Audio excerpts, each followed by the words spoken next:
Welcome back to our channel victory Prasad వాస్కి స్వాగతం friends. మీరందరూ ఎలా ఉన్నారు? మీరందరూ బాగుండాలని నేనైతే దేవుని అయితే కోరుకుంటున్నాను. గోవాకి అయితే వచ్చేసాను ఫ్రెండ్స్. గోవాలో ఎండలు అయితే చాలా ఎక్కువగా ఉందని చెప్పాలి. సమ్మర్ లాగా ఉంది చెప్పాలంటే. వర్షం పడినప్పుడు మాత్రం కొద్దిగా క్లైమేట్ అయితే బాగుంది. మిగతా సమయంలో అయితే చాలా హాట్గా ఉంది. గోవాలో కొన్ని ఏరియాలు అయితే వంట తీవ్రత అయితే ఇంకా ఎక్కువ ఉందని చెప్పాలి. అలాగే ఈరోజు ముఖ్య విషయం ఏంటంటే మన వీడియోలో గోవాలో ఒక రోజులో ఎన్ని ప్రదేశాలు అయితే తిరగచ్చు, దానికి అయ్యే బడ్జెట్ ఎంత, ఫుడ్కి అయ్యే ఖర్చు ఎంత, ఒక రోజులో మనకి ఎంత అవుతుంది, ఇక్కడ పరిస్థితులు ఏ విధంగా ఉన్నాయి అనేది మొత్తం ఈ వీడియోలో అయితే మీకైతే వివరంగా వీడియో ద్వారా అయితే మీకు వివరిస్తాను, చూపిస్తాను ఫ్రెండ్స్. అలాగే వీడియోని చివరి వరకు అయితే చూడండి, లైక్ చేసి సబ్స్క్రైబ్ చేయడం మాత్రం మర్చిపోకండి. గోవాలో కాలంగట్టి బీచ్ దగ్గరగా హోటల్ సన్సీ అనే ఇక్కడ రూమ్ అయితే తీసుకున్నా ఫ్రెండ్స్. మాకైతే 1500 అయితే పడింది విత్ ఫ్రిడ్జ్, ముగ్గురు పడుకునేంత బెడ్, దాదాపు ఇద్దరు ముగ్గురు అయితే కూడా ఎక్స్ట్రా బెడ్ వేసుకొని కూడా పడుకోవచ్చు. చాలా నీట్ అండ్ క్లీన్గా అయితే బాగా మెయింటైన్ చేస్తున్నారు. ఈ ఏరియాలో 2-3 ఇయర్స్గా వచ్చినప్పుడల్లా ఈ ఏరియాలోనే ఉంటున్నాము. చుట్టూ టెంకాయ చెట్లు అంతా చల్లగా చాలా బాగుంటుంది. అంటే మన తెలుగు వాళ్ళ రెస్టారెంట్స్ కానీ ఫుడ్కి, షాపింగ్కి అన్నిటికీ ఇది చాలా దగ్గర కాబట్టి మేము ఇక్కడే తీసుకుంటున్నాము. ఇప్పుడు మీరు చూస్తున్నారు కదా rent cars and bikes. North Goa tour అయితే తీసుకున్నాము ఫ్రెండ్స్. ఇక్కడ చూడండి, నార్త్ గోవా టూర్లో ఇటుపక్క సౌత్ గోవా ఉంది, ఇటుపక్క నార్త్ గోవా ఉంది. మేమైతే నార్త్ గోవా తీసుకున్నాం ఫస్ట్ డే. ఇక్కడ చూడండి ఏవే ఉన్నా 10 ప్లేసెస్ దాకా ఉంటుంది. క్యాండలం బీచ్, బాగా బీచ్, స్నో పార్క్ అంట, ఫోర్ట్ అగోడా, వాక్స్ మ్యూజియము, ఇంకొక టెంపుల్, వెగటరీ బీచ్, లాస్ట్ అంజనేయ బీచ్కి లాస్ట్లో వచ్చి మన రూమ్కి అయితే తీసుకొచ్చేస్తారు ఫ్రెండ్స్. ఈ 10 ప్లేసెస్కి మాకు ఎంత ఖర్చు అయింది అనేది ఈ వీడియో చివరిలో అయితే టోటల్గా మీకైతే వివరంగా అయితే మీకు చెప్తాను. మాకు ఎంత ఖర్చు అయింది ఫుడ్తో సహా ఇంక్లూడింగ్, ఎంత టైం పట్టింది. మార్నింగ్ మేము 9:30 to 10కి అయితే బయలుదేరాం ఫ్రెండ్స్. అసలు ఈ ట్యాక్సీ తీసుకోవడానికి ఒక కారణం అయితే ఉంది. ఎండలు చాలా విపరీతంగా ఉన్నాయని కదా, ఎండల నుంచి బారి నుండి తట్టుకోలేక మేమైతే ఏసీ ట్యాక్సీ అయితే తీసుకున్నాము. చాలాసేపు బేరం చేయగా మాకైతే చాలా తక్కువ కాస్ట్కి అయితే వచ్చింది. ఎంత తక్కువ కాస్ట్ అయింది కూడా ఈ వీడియో వీడియో ఎండింగ్లో అయితే మీకు పూర్తి వివరాలు అయితే ఇస్తాను. ఈ వీడియోని పూర్తిగా అయితే చూడమని మీకు అందరికీ అయితే నేను చెప్తున్నాను ఫ్రెండ్స్. అలాగే వీళ్ళ దగ్గర ఏమేమి ఉన్నాయి ప్యాకేజెస్ ఇవన్నీ చూడండి, ఒకసారి మీకు ఐడియా ఉంటుంది. ఎప్పుడైనా మీరు ఇక్కడికి వస్తే కూడా మీరు తీసుకోవచ్చు. ఈ ఏరియాలో మీరు కానీ వస్తే తీసుకోండి. అంకుల్ కూడా కొద్దిగా మంచోడే, ఓనర్ కూడా. మీరు మాట్లాడి కాసేపు అతనితో మీకు ఏదైనా చాలా అయితే తగ్గొచ్చు, ఒక 400 కూడా తగ్గొచ్చు. అది మీరు బేరం ఆడే దాన్ని బట్టి ఉంటుంది. ఎందుకంటే మేము అలా చేసాం కాబట్టి, ఒక 2-3 సంవత్సరాలకు వస్తున్నాం కాబట్టి, మేము ఇతను కొంచెం పరిచయం కాబట్టి మేము ఇతనితో చేసుకున్నాము. మీకు ఇప్పుడైతే ప్రజెంట్ 7893 ఈ నెంబర్ ఎందుకు చెప్తున్నానంటే, ఈ నెంబర్ మన ఏ ట్యాక్సీలో వస్తాయి, నెంబర్ వేస్తాం, ఆ నెంబర్ అయితే ఇక్కడైతే చెప్పాలి ఫ్రెండ్స్. ఇక్కడ ఇది డాల్ఫిన్ ట్రిప్. ఇది ఒక మనిషికి 350 రూపాయలు. ఈ డాల్ఫిన్ ట్రిప్ మిలియనియర్ వాళ్ళ గెస్ట్ హౌస్, తర్వాత ఫోర్ట్ అగోడా, ఇవన్నీ అయితే మనకు దూరం నుంచి సముద్రం నుంచి అయితే కనిపిస్తాయి ఫ్రెండ్స్. అసలు బోట్లోకి వెళ్దాము, ఎలా ఉంటుందో చూద్దాము, ఎక్స్పీరియన్స్ చేద్దాము. అలా టికెట్ అయితే చేతికి వచ్చేసింది ఫ్రెండ్స్. ఇప్పుడు అలా అయితే బోట్లో వాళ్ళు అక్కడ పిలుస్తారు. ఒక బోట్కి 10 మంది మించి ఎక్కించుకోవడం లేదు, కరెక్ట్గా బోటు 10 మంది. మాకైతే ఒక లైఫ్ జాకెట్ అయితే ఒకటి ఇచ్చేస్తారు, ప్రతి ఒక్క లైఫ్ జాకెట్ వేసేసుకున్నారు. అలాగే పొద్దున్నే 9:30, 10కి అంతా ఒక 10 నిమిషాలు జర్నీ చేసి మా ఏరియా నుంచి మేము ఇక్కడికైతే వచ్చేసినాము. మంచి స్పీడ్ లాగుతా అన్నాడు డ్రైవర్ అయితే. డ్రైవర్ కూడా బాగా ఎక్స్ప్లెయిన్ చేస్తున్నాడు ఫ్రెండ్స్. ఈ పక్క ఈ ప్లేసెస్ ఉన్నాయి చూడండి, ఈ ప్లేసెస్ ఉన్నాయి చూడండి అని చెప్పి చాలా బాగా అయితే మాకు బాగా ఎక్స్ప్లెయిన్ చేశాడు. చూడండి ఎలా ఉంది ఇక్కడ లొకేషన్ అంతా. అతనే మాకు బ్యాక్గ్రౌండ్ నుంచి వెనకాల అతను బోట్ డ్రైవ్ చేస్తూనే మాకు అన్నీ చెప్తా ఉన్నాడు, ఒక్కొక్క ఏరియా గురించి ఎలా ఉంది, ఇక్కడ ఏమేమి ఉంటాయి చూడండి అని చెప్పి. చాలా సేఫ్గా అయితే తీసుకొచ్చాడు, దూకుడుగా డ్రైవ్ చేయకుండా చాలా నిదానంగా తీసుకొచ్చాడు. టోటల్ ఈ బోట్ జర్నీ మాకైతే 45 నిమిషాలు అయితే పట్టింది ఫ్రెండ్స్. అసలుకి పోయి తిరిగి రావడానికైతే చాలా అయితే జాగ్రత్తగా తీసుకొని వచ్చాడు. కొంతమంది అయితే ఓవర్ స్పీడ్తో గర్రని తిప్పి ఇట్లంతా చేస్తే చాలామంది భయపడుతుంటారు ఇక్కడ. ఇవి చాలా బోట్లు అయితే వివిధ రకాలైన వీళ్ళు అయితే తీసుకొని వచ్చి ఆడ తిప్పుతూ ఉంటారు. ఈ డాల్ఫిన్స్ అయితే చాలాసేపు తిప్పాడు ఫ్రెండ్స్. అసలు అది చాలా మధ్యలో అయితే ఉన్న ఆడికైతే తీసుకెళ్లారు. ఆ మధ్యలో తిప్పుతూ ఉంటే ఆ బోట్లు దీనికి అలజడికి అసలు పైకి రావట్లేదు. అసలు అవి వీళ్ళు చాలా డిస్టర్బ్ చేస్తున్నారని అనిపించింది నాకైతే. నేను చాలాసేపు వీడియో షూట్ చేశాను. చిన్న డాల్ఫిన్స్, పెద్ద డాల్ఫిన్స్ కూడా అయితే ఉన్నాయి. వాళ్ళ తల్లిదండ్రులతో కానీ వాళ్ళ ఫ్రెండ్స్తో అయితే ఎగిరి దూకుతున్నాయి. అవి అయితే వీడియో షూట్ చేసి చూపిద్దాం వీడియోలు అనుకున్నప్పుడు, ఆ వీడియో షూట్ చేసినంతసేపు అవి బయటికి రాలేదు, ఒకటి కూడా పైకి రాలేదు. నేను వీడియో షూట్ చేసి ఇంకెందుకు వేస్ట్లే అనుకున్నాను. కానీ ఆ సమయంలోనే అవి ఈ పక్కకి ఆ బుక్ దూకడం స్టార్ట్ చేసినాయి. సరే ఇంకా మన బ్యాడ్ లక్ మన వ్యూవర్స్కి చూపించలేకపోయామని చెప్పి కొంచెం నిరాశకి అయితే గురయ్యాను నేను. మీరు ఇప్పుడు ఎదురుగా చూస్తున్నారు కదా ఫ్రెండ్స్, ఇదంతా మొత్తం పనాజీ క్యాపిటల్ ఏరియా. కొంచెం ముందుకి పక్కంతా ఏరియా అంతా కనిపిస్తుంది కదా, ఇది మనం బస్సులో వచ్చేటప్పుడు కూడా కనిపిస్తుంది ఫ్రెండ్స్. అసలు చాలామంది ఈ పనాజీ నుంచి ఇటు కాలింగిటి బీచ్ ఏరియా వచ్చే వాళ్ళకందరికీ బస్సుల్లో కానీ ట్యాక్సీల్లో వచ్చే వాళ్ళకంతా బ్రిడ్జ్లో కనిపిస్తుంది అనమాట. ఈ పక్క మొత్తం టోటల్గా ఈ క్యాసినోస్ సంబంధించిన బోట్లు ఇవన్నీ అక్కడ కనిపిస్తూ ఉంటాయి. ఈ మిడిల్లో అయితే చాలా బాగుంటుంది ఫ్రెండ్స్. అసలు ఈ బోట్ జర్నీ అయితే నాకైతే చాలా అయితే బాగా నచ్చింది. మీరు ఎక్కడైనా ఈ ఇలాంటి బోట్ జర్నీ చేస్తుంటే మీ ఏ ప్లేస్లో అయితే ఈ బోట్ జర్నీ చేశారో ఆ ప్లేస్ని, మీకు నచ్చిన ప్లేస్ని అయితే ఖచ్చితంగా అయితే కామెంట్స్లో అయితే చెప్పండి. ఇలా చాలాసేపు దాని దగ్గర అలా తిరిగేసి డాల్ఫిన్స్ దగ్గర ఒక 10-15 నిమిషాలు అక్కడ తిప్పారు కాసేపు బోట్లు అందరూ. అవి ఒకసారి లేస్తున్నాయి, ఒకసారి పైకి అసలు రావడమే లేదు. వీళ్ళ బోట్ల యొక్క సౌండ్స్కి, వీళ్ళ ఎల్లజళ్ళకి అట్లా ఒక 5 నిమిషాలు 10 నిమిషాలు అటు చూపించాక మళ్ళీ అయితే రిటర్ను. ఇప్పుడు మీకు ఆల్రెడీ చెప్పాను కదా ఫ్రెండ్స్, ఈ స్టార్టింగ్లో ఈ ఫోటో కూడా మళ్ళీ వచ్చి మిలేనియర్ యొక్క వాళ్ళ గెస్ట్ హౌస్ అక్కడున్న ఇవన్నీ అక్కడ మన దూరం నుంచి చూపిస్తారు. అక్కడ తీసుకెళ్తారు. దాదాపు ఇక్కడ నుంచి 2 కిలోమీటర్ల దాకా ఉంటుంది. 2 కిలోమీటర్ల దాకా దీంట్లో తీసుకెళ్లారు. ఇప్పుడు ఆడికైతే బయలుదేరుతుంది నేరుగా. చూస్తే కదా నువ్వు చాలా బోట్లు అయితే వచ్చేసాయి ఫ్రెండ్స్, అంతా ఎక్కువ ఫుల్గా వచ్చేసాయి. మేము బయలుదేరిన కాడి నుంచి మాకు ముందు ఒక 3-4 బోట్లు ఉన్నాయి. ఆ తర్వాత మా వెనకాల చాలా బోట్లు అయితే వచ్చేసాయి. మంచి ఎక్స్పీరియన్స్ చెప్పాలంటే, చాలా అయితే నచ్చింది ఫ్రెండ్స్ నాకైతే. మీరు ఎప్పుడైనా బోట్ జర్నీ చేస్తుంటే ఖచ్చితంగా కామెంట్స్లో అయితే చెప్పండి. రకరకాల బోట్లు ఫ్రెండ్స్ భలే ఉన్నాయి చూడడానికి.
సడన్గా ఒక బోట్ ఫ్రెండ్స్ చాలా ఫాస్ట్గా అయితే మా బోట్కి చాలా దగ్గరికి అయితే వచ్చేసి చాలా దగ్గరికి వచ్చేసింది. అయిపోయిన తర్వాత ఈరోజు డాల్ఫిన్లో మనం ఇంకా కాపాడాలని అన్నంటే ఫీలింగ్ వచ్చేసింది అందరికీ. చాలామంది వచ్చేసారు కూడా.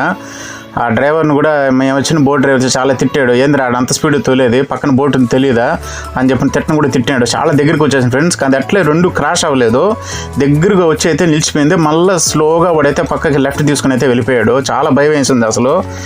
ఎట్లాంటి ఎదవలు కూడా ఉంటారు. రాత్రి గోవాలో వీడు ఏం బీర్ తాగినాడో ఏం మంది తాగినాడో కూడా తెలియదు.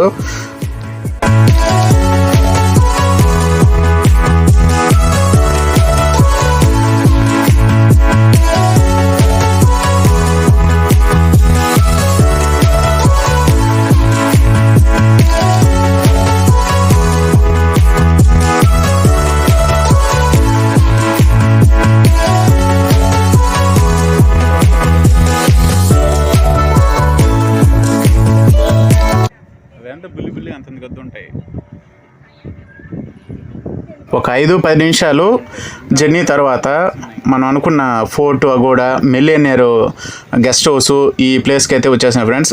దగ్గరికి అయితే వచ్చేసాము. నేను బోట్లో ముందు పక్కకి వచ్చి కూర్చుందాము, వ్యూ ఎలా ఉంటుంది ఎక్స్పీరియన్స్ చేద్దామని ముందుకు వచ్చాను. చాలా అయితే బోట్లో ముందు పక్క రాగానే చాలా అయితే అలలకైతే చాలా వైబ్రేషన్ అయితే ఉంది. ముందు పక్క గట్టిగా పట్టుకోకపోతే కింద పడిపోతాము. అలా దగ్గరికి వచ్చేసా ఫ్రెండ్స్. ఇదే ఫ్రెండ్స్ దానిపైన వచ్చి ఫోర్ట్ అగోడా అయితే ఉంటుంది. మనం అక్కడ కూడా వెళ్దాం. సెకండ్ ప్లేస్లో అక్కడికి వెళ్దాము కాసేపట్లో, అది కూడా చూపిస్తాను మీకు. ఇక్కడ వచ్చి మిలేనియర్ నేను చెప్పాను కదా ఫ్రెండ్స్, వాళ్ళ గెస్ట్ హౌస్లు, అక్కడ జైలు ఇవన్నీ ఉంటాయన్నమాట. దూరం చాలా చూపించేసి మళ్ళీ తీసుకెళ్ళిపోయారు నా బోట్ టర్న్ తీసుకునేసి. లొకేషన్ అయితే చాలా అయితే బాగుంది ఫ్రెండ్స్. అసలు దగ్గరికి తీసిపోయింటే బాగుండు. ఇక్కడైతే అనుమతి ఉందో లేదో నాకైతే తెలియదు. అందుకే వాళ్ళు దూరం నుంచి జస్ట్ అలా చూపించేసి జస్ట్ ఎక్స్ప్లెయిన్ చేశాడు అతను. ఇక్కడ చూడండి పలానా ఉంటాయి, మీరు అక్కడ వెళ్ళే వాళ్ళు కూడా వెళ్ళొచ్చు, మేము బోట్లు అయితే ఇక్కడ వరకు తీసుకొస్తాము, జస్ట్ దూరం నుంచి చూపిస్తాము అయితే చెప్పారు వాళ్ళు. ఈ ప్యాకేజీకి 350 రూపాయలు తీసుకున్నారు ఫ్రెండ్స్. 250 అయితే తీసుకుంటే కరెక్ట్ ఏమో అనిపించింది నాకైతే. తర్వాత ఒక 10 నిమిషాల దాకా ఆ చుట్టుపక్కల పక్కన అయితే చూపిస్తూ ఇక్కడ ఏమేమి ఉన్నాయంటో చూపిస్తూ తీసుకెళ్ళిపోయాడు. లొకేషన్ అయితే చాలా అయితే బాగుంది ఫ్రెండ్స్. అసలు మంచి చల్లటి గాలి, మంచి ఎక్స్పీరియన్స్ చేయాలంటే అసలు చాలా అయితే బాగుంది. మనం ఇప్పుడు సెకండ్ ప్లేస్కి అయితే వచ్చేసాం friends. Government of India archaeological survey of India, ఉదయం 9 నుంచి సాయంకాలం 5:30 వరకు. ఇక్కడ చూసారా, ఇక్కడ లోపల ఉన్న ఫెసిలిటీస్ ఇక్కడ బోర్డు వేశారు ఫ్రెండ్స్. ఇక్కడ లోపలికి వెళ్తే బాత్రూమ్స్ అన్నీ ఉంటాయి. ఇక్కడైతే పిల్లలకి అప్పలు అలాంటివి అయితే దొరకవు. ఈ ఆర్కియాల్ సర్వే ఈ ప్లేస్కి ఆపోజిట్లో అయితే చాలా షాపింగ్ మాల్స్ అవన్నీ అయితే ఉంటాయి, చిన్నవి మన తిరునాళ్ళలో పెడతారు కదా అలా ఉంటాయి. టోపీలు కానివ్వండి, తినుబండారాలు అవి ఉంటాయి, స్నాక్స్. టికెట్ అయితే తీసుకునేసాం ఫ్రెండ్స్. ఇద్దరికి వచ్చి 50 రూపీస్ అయితే అయింది, ఒకరికి వచ్చి 25 రూపాయలు ఒక టికెట్ అయితే. లోపలికి అయితే ఎంట్రీ అయిపోయాం ఫ్రెండ్స్. ఇక్కడ ఎంట్రీ అయ్యేటప్పుడు ముందుగా ఇక్కడ సెక్యూరిటీ వాళ్ళు చెక్ చేసి తనిఖీ చేసి మళ్ళీ అయితే పంపిస్తారు. మన ఇండియన్ ఫ్లాగ్ కూడా రెపరెపలాడుతుంది ఇక్కడైతే. చుట్టూ లొకేషన్ అయితే చాలా అయితే బాగుంది ఫ్రెండ్స్. అసలు టాయిలెట్స్ అన్ని బాగా మెయింటైన్ చేస్తాం, చాలా అయితే బాగుంది మెయింటెనెన్స్ అయితే. చుట్టూ గార్డెను అంత చెట్లు అయితే చాలా అయితే బాగున్నాయి, చాలా నీట్ అండ్ క్లీన్గా అయితే బాగా మెయింటైన్ చేస్తున్నారు. ముందు లోపలికి వెళ్దాం ఫ్రెండ్స్. చాలా అయితే బాగుంది లోపలైతే. అయితే పెద్ద గొప్పగా చూడాల్సిన ఫోర్ట్ అగోడా కోట అయితే కాదు, నాకైతే పెద్దగా నచ్చలేదు.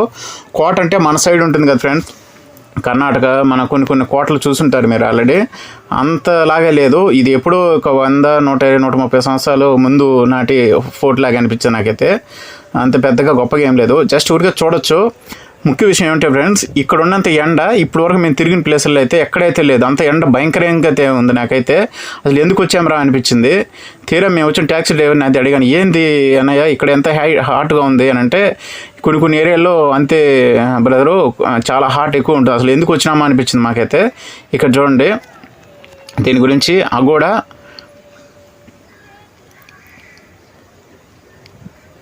ఫోర్ట్రెస్ అప్పర్ క్యాండిల్ ఇది. దీని గురించి పూర్తి వివరాలు అయితే ఇక్కడ పెట్టారు చూడండి. మీకు ఎవరైనా ఇంట్రెస్ట్ ఉన్న వాళ్ళు దీన్ని చదువుకోండి, దీని హిస్టరీ ఏంటనేది ఇక్కడ ఉంది. అలాగే మ్యాప్ కూడా ఫ్రెండ్స్, ఇది అప్పర్ ఫోర్ట్ కూడా, దీని వచ్చే మ్యాప్ ఇది. ఏంటి దాని హిస్టరీ అనేది, దాని గురించి వివరాలు అయితే ఇదైతే ఇచ్చారు హిందీలోను, అలాగే కింద ఇంగ్లీష్లో కూడా ఇచ్చారు. చాలామంది చదవకుండా, ఇది వచ్చి 1510 అప్పుడు అయితే కన్స్ట్రక్షన్ చేసినారంట. ఇది చాలామంది చదవకుండా కూడా వెళ్ళిపోతున్నారు, చూస్తున్నారు వెళ్ళిపోతున్నారు. ఎక్కువ నార్త్ ఇండియన్ ఫ్రెండ్స్ నేను చూసిన వాళ్ళు చాలా వరకు నార్త్ ఇండియన్స్ అయితే ఎక్కువ కనిపించారు నాకైతే. చాలా తక్కువ మందే మన సౌత్ ఇండియా వాళ్ళు, కర్ణాటక, మన ఆంధ్రప్రదేశ్ కానివ్వండి, మన కేరళ ఈ సైడ్ వాళ్ళు చాలా తక్కువ మంది అయితే ఉన్నారు. ఎక్కువగా నార్త్ ఇండియన్స్ అయితే ఫుల్గా కనిపించారు. ఇటు లోపలికి వెళ్తే ఫ్రెండ్స్, ఇక్కడ వాల్స్కి కొన్ని ఇవైతే వేస్తున్నారు పోస్టర్స్, అవి తిరిగి రిటర్న్లో చూపిస్తాను మీకు ఏమేమి ఉన్నాయని చెప్పి. కొన్ని ఫొటోస్ అయితే వేశారు, ముందు ఎలా ఉన్నాయి ఇప్పుడు ఎలా ఉన్నాయని. ఇంతే ఫ్రెండ్స్, చుట్టూ ఈ విధంగా అయితే ఉంది. మనం ఉండేది ఇప్పుడు ప్రజెంట్, అప్పుడు అగోడా ఫోర్ట్లో ఉండేది మనము. చుట్టూ అయితే ఈ విధంగా అయితే ఉంది. నేనైతే టోపీ తెచ్చుకున్నాను ఫ్రెండ్స్. ముందుగా అయితే క్యాంపరు హ్యాట్స్ ఉంటాయి కదా, అది కొంచెం ఎండలకి బాగా చుట్టూ అయితే బాగా కవర్ చేస్తుంది. అలాంటి హ్యాట్ అయితే తెచ్చుకున్నాను. లేదంటే ఎండకి చాలా, మేము వాటర్ బాటిల్ కూడా ఖచ్చితంగా మనతో పాటు క్యారీ చేయడం చాలా మంచిది ఫ్రెండ్స్. అసలు వీడికి వచ్చిన తర్వాత తెలుస్తుంది, ఒక వాటర్ ఎవడిని ఇస్తే ఒక బాటిల్లో తాగేదానికి బాగుంటుందని అనిపిస్తుంది మనకైతే. ఒక బాటిల్ తెచ్చుకోవడమే మంచిది. చాలా దప్పికి వస్తుంది ఇక్కడికి వచ్చిన తర్వాత. చాలామంది ఇక్కడ సెల్ఫీలు దిగుతున్నారు, కొంతమంది యూట్యూబర్స్ కూడా, కొంతమంది ఈ ఫేస్బుక్లో పెట్టేవాళ్ళు కానివ్వండి, ఇన్స్టాగ్రామ్లో రీల్స్ చేసేవాళ్ళు కానివ్వండి, చాలామంది అయితే ఇక్కడ వాళ్ళు డాన్సులు వేయడం, సినిమా పాటలు చాలా అయితే చేస్తున్నారు. ఇక్కడైతే చూడండి ఫ్రెండ్స్, ఇది అత్యంత పురాతనమైన ఇక్కడ కోటలు కానివ్వండి, ఇక్కడ చర్చిలు కానివ్వండి, అలాగే మన హిందూ దేవాలయాలు కానివ్వండి, కొన్ని అయితే చాలా వరకు శిథిలం అయిపోయినాయని చెప్పాలి. ఇక్కడ ఏమేమి చూడొచ్చు, ఇవన్నీ చూడొచ్చు ఫ్రెండ్స్. బట్ అయితే చాలా లాంగ్ ఉంది. మనం తెలిసిన వెహికల్స్ కానీ, మన ఓన్ వెహికల్స్ ఉంటాయి కదండి, ఇవన్నీ చాలా అయితే కవర్ చేయొచ్చు. చాలా మంచి ప్లేసులు కూడా ఉన్నాయి చెప్పాలంటే, అవన్నీ కవర్ చేయొచ్చు. పురాతన ఆలయాలు కూడా చాలా వరకు శిథిలావస్థలకు వెళ్ళిపోయినాయి. ఎప్పుడో తీసిన ఫోటోలు కూడా అంటే కొన్ని తీసిన ఫోటోలు ఎలా ఉన్నాయి అలా కూడా కొన్ని మెయింటైన్ చేస్తున్నారు. ఇది కీ ప్లాన్ అప్పర్ ఫోర్ట్ కూడా ఫ్రెండ్స్. ఇది దీని గురించి కూడా ఇక్కడ ఇచ్చారు చూడండి, ది ట్యాంక్ దాని గురించి ఇక్కడ హిస్టరీ ఏంటి అనేది కూడా ఇక్కడ ఇచ్చారు. ఇక్కడ 23,76,000 గ్యాలన్స్ ఆఫ్ వాటర్ అనేది ఇక్కడ నింపేవాళ్ళంట కింద. నేను జూమ్ చేసి చూపించాను మీకు. ఇప్పుడు కిందంతా పెద్ద ట్యాంక్ లాగైతే ఉంది. ఈ కిందకి అయితే ఎవరికి పర్మిషన్ అయితే లేదు ఫ్రెండ్స్, నేను దూరం నుంచి చూపించాను మీకు. అలాగే చూడండి గోవా మ్యాప్ కూడా చూడండి, పక్కన కర్ణాటక, పైన మహారాష్ట్ర ఇలా అయితే ఉంది. దాని యొక్క వివరాలు కూడా ఇక్కడ ఇచ్చారు.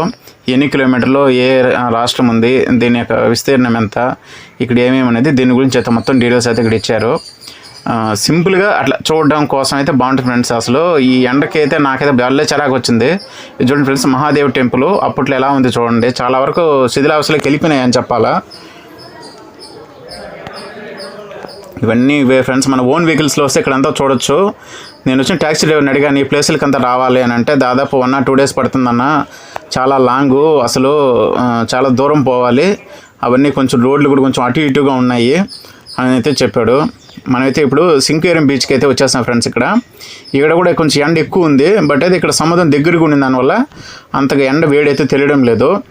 బట్ అయితే ఇప్పుడు ఎక్కువ ఎండ ఉండిన దానివల్ల సాయంకాలం పూట చాలా అయితే బాగుంటుందంట. ఇక్కడ చాలా నీట్గా బాగా డెకరేషన్ చేస్తారంట, పార్టీలు గీటీలు అవి ఇవి జరుగుతుంటాయంట. చాలా అయితే బాగుంది, సింపుల్గా చాలా నీట్ అండ్ క్లీన్గా అయితే ఉంది ఫ్రెండ్స్. ముఖ్యంగా నేను ఇక్కడ అబ్జర్వ్ చేసి సింకేరియన్ బీచ్లో చాలా సింపుల్ నీట్ అండ్ క్లీన్గా అయితే చాలా అయితే బాగుంది, కూల్గా. మనకు రిలాక్స్ అవ్వాలంటే కూడా గంటకి 50 రూపాయలు అట్లా ఇచ్చి ఇక్కడ జర్మనీ అట్లా మునిగేసి వచ్చి ఇక్కడ బెడ్స్ మీద అయితే పనుకోవచ్చు ఫ్రెండ్స్. కొంచెం రిలాక్స్గా బాగున్నాయి. కూల్ డ్రింక్స్ అవి ఇవి అయితే దొరుకుతున్నాయి ఇక్కడ, చిన్న చిన్న ఫుడ్ ఐటమ్స్ అవి అయితే దొరుకుతున్నాయి. ఇప్పుడైతే కొంచెం కాస్ట్ ఎక్కువ ఫ్రెండ్స్. ఆల్రెడీ నేను చెప్పాను ఈ వీడియోలో, రేట్లు అయితే చాలా విపరీతంగా ఉన్నాయి. ఒకప్పుడు బడ్జెట్ అనే ఇప్పుడు బడ్జెట్లో అయితే చాలా కష్టము. మనం తెలుగు, తమిళనాడు లేదంటే ఇట్లా మన కర్ణాటక కొన్ని హోటల్స్ ఉన్నాయి. వీళ్ళ ఆ హోటల్స్లో అయితే కొద్దిగా బెటర్ ఫ్రెండ్స్. మన సైడ్ వాళ్ళు ఫుడ్ అయితే తినొచ్చు ఆ చోట. అది కూడా నేను ఎక్కడైతే తిన్నానో అనేది అది కూడా చూపిస్తాను. ఇప్పుడు మేమైతే ఒక 2 places అలా చూసుకొని, ఒక 3 places అనుకుంటా ఫ్రెండ్స్. 3 places చూసుకున్నాక ఆఫ్టర్నూన్ 1 గంట అయితే అయిపోయింది. మేము వస్తూ ఆన్ ద వే మేము ఇట్లా వచ్చాము ఫ్రెండ్స్, అంటే కాలింగట్టి బీచ్ సైడ్ వచ్చాము. కింగ్స్ కిచెన్ అయితే వచ్చి ఫ్యామిలీ రెస్టారెంట్ ఇక్కడికైతే వచ్చాము. అతను డ్రైవర్ అయితే ఇక్కడికి తీసుకొచ్చాడు, ఇక్కడ బాగుంటుంది తినండి అని చెప్పి. తీరాడు వచ్చినాక ఫ్రెండ్స్, అసలు చెప్తున్నాను కదా, ఫిష్ థాలీ ఇవన్నీ చూశారు కదా, మేము ఫిష్ థాలీ ఒకటి, చికెన్ థాలీ ఒకటి తీసుకున్నాము. సింపుల్గా అంత రైసు, 2-3 రకాల వెజిటేబుల్స్ అవి ఇస్తాడంతే. రేట్లు చూడండి ఎలా ఉన్నాయో. వీటిని రేట్లు మీరు ఎక్కువ అంటారో తక్కువ అంటారో మీరే చెప్పాలి కామెంట్స్లో. అయితే వీడియోని బాగా అబ్జర్వ్ చేసిన వాళ్ళకైతే తెలుస్తుంది ఈ విషయాలన్నీ. మీకు రేట్లు ఎందుకు ఎక్కువ ఉన్నాయనే లోపల మీకు ఎందుకు చెప్తున్నానంటే, మీకు ఈ రేట్లు ఇక్కడ మీకు మెనూ చూపిస్తాను కదా, దీన్ని బట్టి మీకు అర్థమైపోతుంది నేను ఎందుకు రేట్లు ఎక్కువ ఉంటున్నాను అనేది. రేట్ ఎక్కువ, క్వాంటిటీ కూడా తక్కువ ఫ్రెండ్స్. అసలు ఒక ఐస్ క్రీము నేను తీసుకున్నాను ఫ్రెండ్స్, అసలు మనకైతే ఇక్కడ 25 రూపాయలు ఐస్ క్రీము. ఒక ఐస్ క్రీమ్ అంటే ఒక మనం చిన్న కప్స్లో ఉంటాయి కదా ఫ్రెండ్స్ మామూలుగా, అలాంటివి అనమాట. ఒకటి తీసుకున్నాను 25 రూపాయలు మామూలు, దాని మీద ప్రైజ్ ఉంది. కానీ 50 రూపీస్ తీసుకున్నారు. ఎందుకే అంత రేట్ అని అడిగితే ఇక్కడ అంతే అది అన్నాడు వాడు. సరిగ్గా సమాధానం చెప్పలేదు. సరే ఇంకా మనకు తినాలనిపించింది కాబట్టి తినేసానుకో గుమ్మన అయిపోయాము. ఇటు చూడండి ఫ్రెండ్స్, ఇది వచ్చి చికెన్ థాలీ. ఇది మీరు చూస్తున్నది చికెన్ థాలీ. చూడండి ఏమేమి ఇచ్చారు. ఒక్కొక్కసారి గోసు, కొంచెం దాని తాలింపు, ఒక అంతగత రైసు, 2 రోటీ అవి ఇచ్చారంతే. ఏదో సింపుల్గా తినే వాళ్ళకైతే అది సరిపోతుంది ఫ్రెండ్స్, అంతే. ఎక్కువ తినే వాళ్ళకి అసలు సరిపోతుంది. ఫిష్ అయితే చండాలంగా ఉంది ఫ్రెండ్స్, అసలు బాగానే లేదు. అసలు నాకైతే అసలు ఏం చికెన్ థాలీ అయితే కొద్దిగా బెటర్ అనిపించింది అంతే. ఇప్పుడు మనం బాగా బీచ్ కొంచెం దగ్గరగా ఉన్న ఏరియాలో స్నో వరల్డ్ అనే స్నో పార్క్ అయితే వచ్చేసాము. ఈ స్నో పార్క్ అయితే కొంచెం కాస్ట్ ఎక్కువ ఫ్రెండ్స్, 600 రూపాయలు ఒక టికెట్. మనం దాదాపు 3-4 గంటల పైనే ఉండొచ్చు. అదే మంచి ఎక్స్పీరియన్స్ ఫ్రెండ్స్. అయితే లోపలికి వెళ్దాము, ఎలా ఉంటుంది చూపిస్తాను. దీనికి ముందు వ్యాక్స్ మ్యూజియం అని చెప్పి ఒకటి చెప్పారు ఫ్రెండ్స్. అది డ్రైవర్ వండుకొని ఏమన్నాడంటే, సార్ మీకు డబ్బులు ఊరికే వేస్ట్, అక్కడ పెద్దగా ఏముండదు, ఎందుకు ఇంత డబ్బులు పెట్టాము వేస్ట్ అనిపించింది అని మీరు ఫీల్ అవుతారు కాబట్టి వద్దని చెప్పేస్తాడు అతను. మేమేం పోలేదు. దాని గురించి మాకు ఇమేజెస్ చూపించాడు. అప్పుడు దాన్ని బట్టి అర్థమైంది మన పాక్ వేయడం మంచిది, చాలా డబ్బులు మనకు లాస్ అయ్యింది అని చెప్పాడు. అట్లా మాకు డ్రైవరు ఒక విషయంలో అయితే మాకు చాలా ఫేవర్ చేస్తాడని చెప్పాలా. ఇక్కడ 600 రూపీస్ ఫ్రెండ్స్. ఇక్కడ టికెట్ తీసుకున్న తర్వాత మేము టికెట్ తీసుకున్న సమయంలో లైన్ అయితే దాదాపు చాలా ఎక్కువ ఉంది ఫ్రెండ్స్. అసలు చాలాసేపు వెయిట్ చేసి మేము టికెట్ తీసుకున్న దాదాపు ½ అవర్ దాకా పట్టింది. ఈ ఎండలో ఇక్కడ వెయిట్ చేసిన దానికి లోపలికి వెళ్ళిన తర్వాత అసలు హిమాలయాల్లో మంచు చుట్టూ ఎట్టయితే ఉంటుందో అలా అయితే ఉంది ఫ్రెండ్స్. లోపల ఇక్కడ వెయిటింగ్ ఏరియా కూడా ఉంది. లోపలికి అయితే వెళ్ళిన తర్వాత లోపల కూడా స్నాక్స్ అవి దొరుకుతాయి. ఇక్కడ ఏమిటంటే అంటే మన బట్టలు అయితే మనకు వాళ్ళైతే ఇస్తారు చెప్పాలంటే. దానికి సంబంధించిన థర్మల్ వేరు అంటే ఆ చలిని తట్టుకునే తగ్గట్టుగా గ్లౌజెస్, క్యాప్స్, మనకి మూతికి వేసుకోవడానికి మాస్క్ కానివ్వండి, కోట్లు కానివ్వండి, కింద షూస్ కానివ్వండి, ప్యాంటు, ప్రతి ఒక్కటి ఎవ్రీథింగ్ ఫ్రెండ్స్. వాళ్ళు ఒక అండర్వేర్ మన డ్రెస్ తప్ప మిగతా అన్నీ అయితే ఇస్తారు వాళ్ళే. అక్కడ కౌంటర్స్లో వెళ్ళి అక్కడ వాళ్ళే ఇస్తారు మన సైజ్ చెప్తే. ఇప్పుడు మీరు చూస్తున్నది ఫ్రెండ్స్ స్నో పార్క్కి లోపలికి అయితే వచ్చేస్తాము. స్నో పార్క్ లోపలికి ఇదే మెయిన్ ఏరియా అని చెప్పాలా. అసలు లోపల డీజేలు అంతా పెట్టేశారు ఫ్రెండ్స్. ఆల్రెడీ చూస్తున్నారు కదా మీరు ఎంతమంది అయితే ఉన్నారో. పెద్దలు కూడా చిన్నపిల్లల్లాగా ఆడికైతే ఆడుకుంటున్నారు. ఇక్కడ అంత చల్లగా లోపల అయితే ఉంది. బయట అయితే ఎంత వేడి అయితే ఉందో లోపల అంత చల్లగా ఉంది. కిందంతా ఐసు చాలా అయితే బాగుంది ఫ్రెండ్స్. అసలు ఖచ్చితంగా మీరు ఇక్కడికి వచ్చినప్పుడు మాత్రము ఈ స్నో పార్క్ మధ్య విజిట్ చేయడం మాత్రం అస్సలు మర్చిపోకండి. ఫుల్ ఆఫ్ ఫన్, చాలా బాగా ఎంజాయ్ చేయొచ్చు. పిల్లకాయలు రీల్స్ చేసుకునే వాళ్ళు, ఆడపిల్లకాయలు కానివ్వండి, మగ పిల్లకాయలు కానివ్వండి, యూట్యూబర్స్ కానివ్వండి, రకరకాల రాష్ట్రాల నుంచి వచ్చిన వాళ్ళు కానివ్వండి, చాలా అయితే బాగుంటుంది కలర్ఫుల్గా. లోపలైతే అదరు కొట్టేస్తారు అసలుకి. బయట మేము ఎండ నుంచి వచ్చే లోపలికి వెళ్ళాం కానీ చాలాసేపు చాలా చిల్లు అయిపోయినాము. అసలు 2-3 గంటల దాకా ఇక్కడే స్పెండ్ చేస్తాం ఫ్రెండ్స్ చెప్పాలంటే. ఇలా చూడండి పిల్లకాయలు చూడండి ఎంత బాగా జారుతుండే. అంతా ఐస్ ఫ్రెండ్స్ కింద అటు ఐస్కి ఇచ్చి కలర్స్ వేసేది ఈ విధంగా అయితే డెకరేట్ చేశారు వాళ్ళు.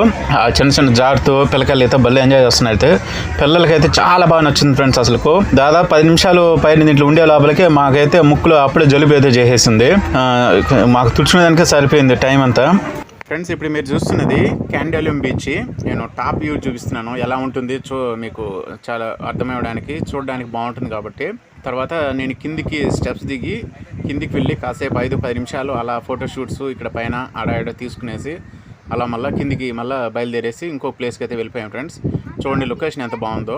చాలా అయితే బాగుంది ఫ్రెండ్స్. చాలా కార్లు చాలా అయితే ఉన్నాయి. ఇక్కడ కూడా చిన్న బండారాలు దొరుకుతున్నాయి, అన్నీ బాగుంది. ఇక్కడైతే గాలి అయితే చాలా బాగా వీస్తుంది, బాగా ఫోర్స్గా. చాలా అయితే బాగుంది. మధ్యాహ్నము దాదాపుగా ఇక్కడికి రావడానికి 2:30-3 మధ్యలో అయితే వచ్చాం ఫ్రెండ్స్. ఇక్కడికైతే చాలా అయితే బాగుంది పైన నుంచి చూస్తుంటే. తర్వాత కిందకి వెళ్ళి అట్లా కాసేపు 5-10 నిమిషాలు అలా తిరిగేసి వచ్చేసాము.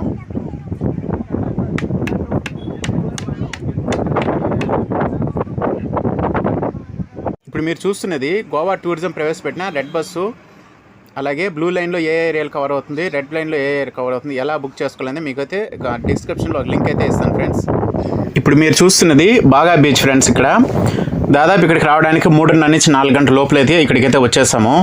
చాలా అయితే బాగుంది, కూల్గా అయితే ఉంది. ఎండ అయితే ఎక్కువ లేదు ఫ్రెండ్స్, ఎందుకంటే 3:30-4:30 దగ్గర అయిపోయింది కాబట్టి. చాలామంది చూడండి స్కూల్ పిల్లలు, కాలేజీ పిల్లలు బాగా సెల్ఫీలు అయితే తీసుకుంటూ రీల్స్ అయితే చేసుకుంటూ చాలా అయితే బాగా ఎంజాయ్ చేస్తున్నారు ఇక్కడ.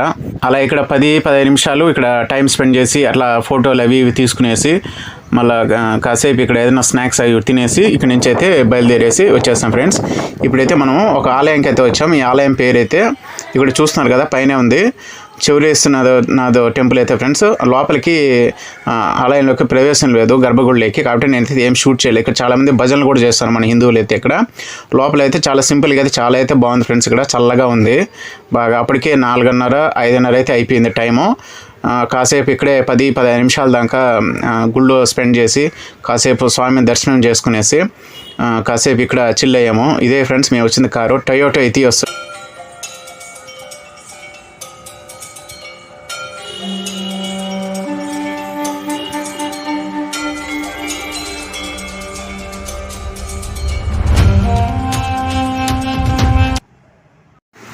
చివరిగా లాస్ట్ ప్లేసు కాలింగట్టి బీచ్ దగ్గరికి అయితే వచ్చేసాం ఫ్రెండ్స్. దాదాపుగా 5:30-6:30 అయిపోయింది దగ్గర టైం. మేము ఇక్కడికి అన్ని ప్లేసెస్ చూసుకుంటూ వచ్చేసే లోపల వాన అయితే 1.5 hour దంచి కొట్టేసింది. అట్లా షాపింగ్ చేద్దాము, అట్లా ఏదైనా కొనుక్కుందాం, స్నాక్స్ ఏదైనా తినేసి రూమ్కి వెళ్ళిపోదాము, రిలాక్స్ అయిపోదాం అనుకొని వచ్చాం ఫ్రెండ్స్. వాన అయితే 1.5 hour దాకా దుమ్ము లేపదిలేసింది. చాలా కూల్ అయిపోయింది, చాలా అయితే బాగుంది. చాలామంది షాపింగ్ మాల్స్లోనే చాలామంది షాపింగ్ చేసుకుంటూ ఆడి ఉండిపోయారు. ఈ సన్నివేశం చూసుకుంటూ ఎంజాయ్ చేస్తారు అందరూ మాత్రము. టోటల్ బడ్జెట్ చెప్తాను కదా ఫ్రెండ్స్. కార్కి అయితే 10 ప్లేసెస్ మాకు చూపించిన దానికి 1600 అయితే అయింది.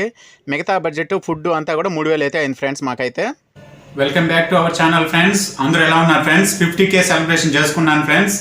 ప్రతి ఒక్కరూ నా వీడియోలు చూసి అభిమానించి సబ్స్క్రైబ్ చేసి లైక్ చేసిన మీ ప్రతి ఒక్కరికి పేరున కృతజ్ఞతలు నేను తెలియజేసుకుంటాను ఫ్రెండ్స్.